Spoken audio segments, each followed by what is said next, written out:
Meus anjos, boa noite, muita paz. Que possamos estar com os nossos corações livres do orgulho, do egoísmo, da maledicência.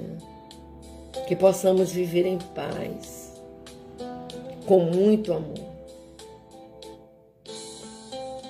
Vamos pegar a nossa água para que possa ser fluidificada no final.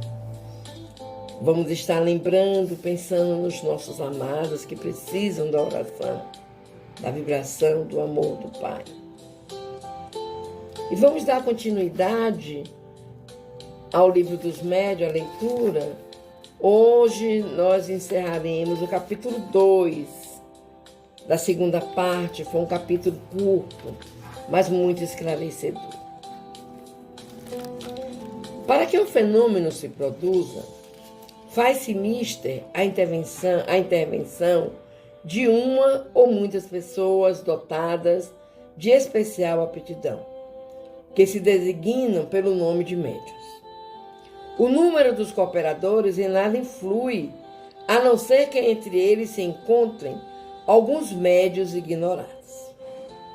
Quanto aos que não têm mediunidade, a presença desses nenhum resultado produz. Pode mesmo ser mais prejudicial do que útil, pela disposição de espírito em que se acha. Sobre esse aspecto, os médiuns gozam de maior ou menor poder, produzindo, por conseguinte, efeitos mais ou menos pronunciados. Muitas vezes, um poderoso médium produzirá sozinho mais do que 20 outros juntos. Basta-lhe colocar as mãos na mesa para que no mesmo instante ela se mova, se erga, revire, dê saltos ou gire com violência.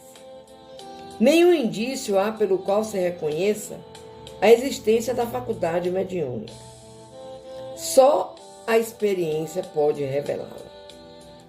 Quando numa reunião se quer experimentar, devem todos, muito simplesmente, sentar-se ao redor da mesa e colocar-lhe em cima, espalmadas, as mãos, sem pressão nem esforço muscular.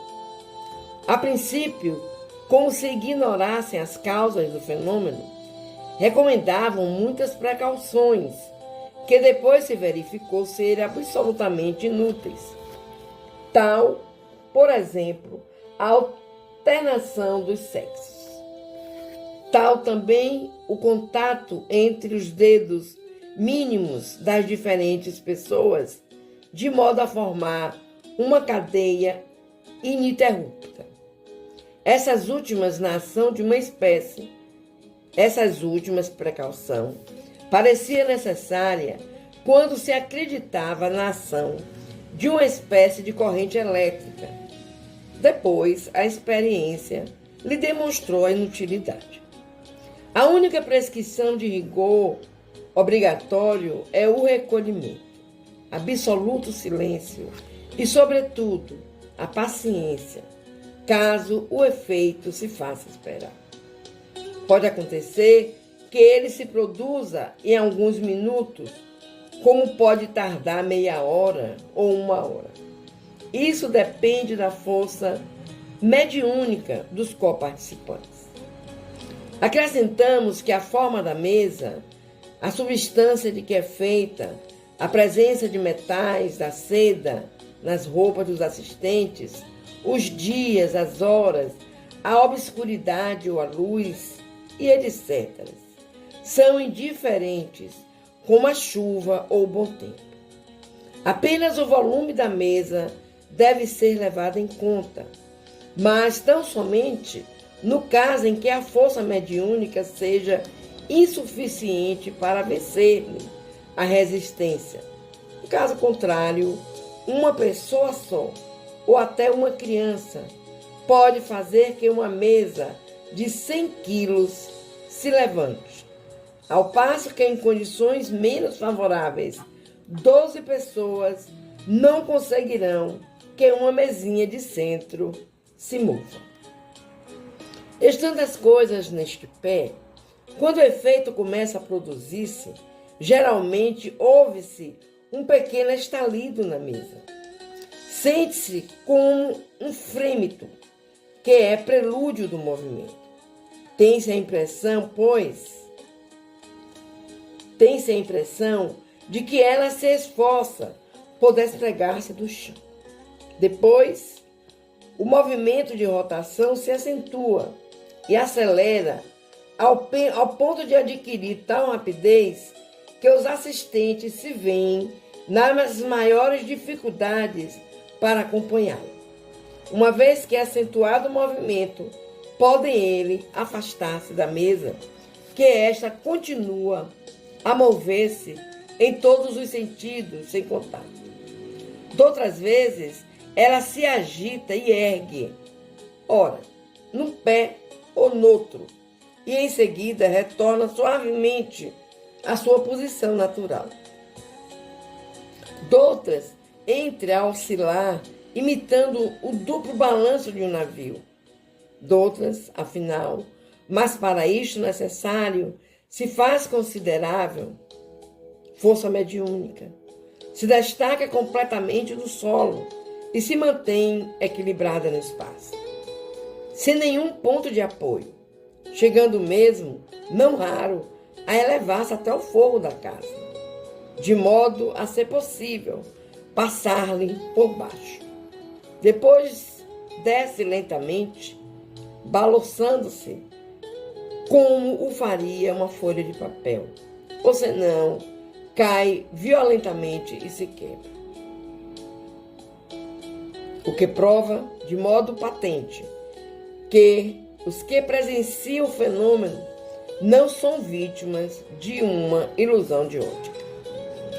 Outro fenômeno que se produz com frequência, de acordo com a natureza do médium, é o das pancadas no próprio tecido da madeira, sem que a mesa faça qualquer movimento.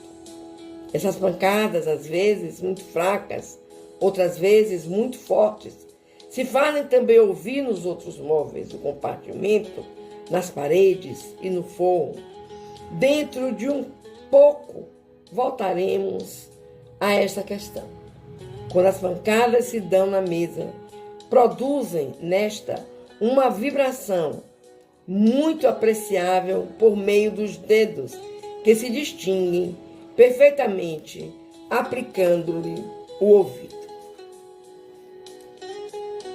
Meus queridos, vocês vejam nessa lição de hoje que está comentando sobre as mesas girantes, as mesas que se movem, mas que para isso se faz necessário que exista um médium. Às vezes, muitos médiuns. Mas o importante é a força mediúnica daquele ser humano. Uma criança pode acontecer de mover. E o encontro das mãos na mesa é só encontro enquanto o fenômeno não acontece. Quando o fenômeno começa a produzir a sua frequência, pode-se retirar as mãos e tudo irá acontecer às nossas vistas e nós iremos presenciar o quão grande é esse magnetismo mediúnico. Mas nós, mais adiante, iremos entendendo melhor todos esses fenômenos. Que Jesus esteja presente sempre conosco e nos faculte a condição de estar conversando com vocês sobre o tema. Vamos orar. Vamos conversar com o Pai. Pai querido, muitas vezes Tu sabes disso, Senhor. Eu te peço, me capacita, Senhor, para poder levar a todos os nossos irmãos que ouvem o momento de paz um entendimento maior sobre a espiritualidade, sobre a mediunidade, sobre as manifestações mediúnicas. Se for necessário, Pai, que eu te peça isso, porque eu preciso que os meus irmãos entendam, compreendam a nossa doutrina, os fatos de nossa doutrina. Então, Pai amado, me capacita todo irmão que quer se aprofundar na doutrina. Clamamos neste momento, Pai querido, por todos os nossos irmãos que sofrem de males físicos e espirituais, pela humanidade inteira, Senhor, que cada hora que passa, a impressão que se tem é que estamos mais distante de um entendimento entre as nações, entre os povos. Que esses países, Pai querido, que fazem a guerra, se encontrem com Jesus, com amor, com a humildade, com a caridade. Esqueçam essa palavra, Pai. Pensem na paz. Pensem no quanto a paz é benéfica a todos nós. Nos ajuda, Senhor. Que os nossos irmãos que estão adoentados possam encontrar no Teu amor tudo o que lhes for necessário para ultrapassarem esse momento de dor. Que nossa mãezinha Maria esteja ao lado de todas as famílias, levando a cada lar a sua paciência, o seu amor, a sua bondade.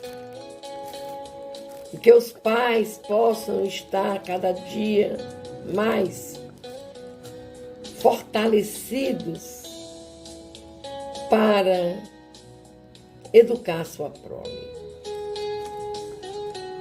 Pedimos aos nossos espíritos benfeitores que tenham cuidado com os nossos irmãos que usam dos vícios. Nós sabemos, Pai, como é difícil essa luta. Nós sabemos. Nos ajuda, Pai. E vamos juntos, meus queridos. Fazemos a oração que Jesus nos ensinou. Colocando nessa oração todo o nosso amor, toda a nossa vontade de crescer, de ser, de ter paz. Pedindo a espiritualidade amiga que venha fluidificar nossas águas. Pai nosso que estais nos céus, santificado seja o teu nome de amor. Venha a nós o teu reino. Seja feita a tua vontade, assim na terra como nos céus. O pão nosso de cada dia nos dai hoje e sempre. Perdoa, Pai querido, as nossas ofensas, assim como nós perdoamos a quem nos tem ofendido. Não nos deixes cair em novas perturbações, Pai, mas livra-nos de todo mal, de todo orgulho, pois teu é o poder, o reino, a honra e a glória, hoje, agora e sempre. Louvado seja nosso Senhor Jesus Cristo, para sempre seja louvado. Que assim seja.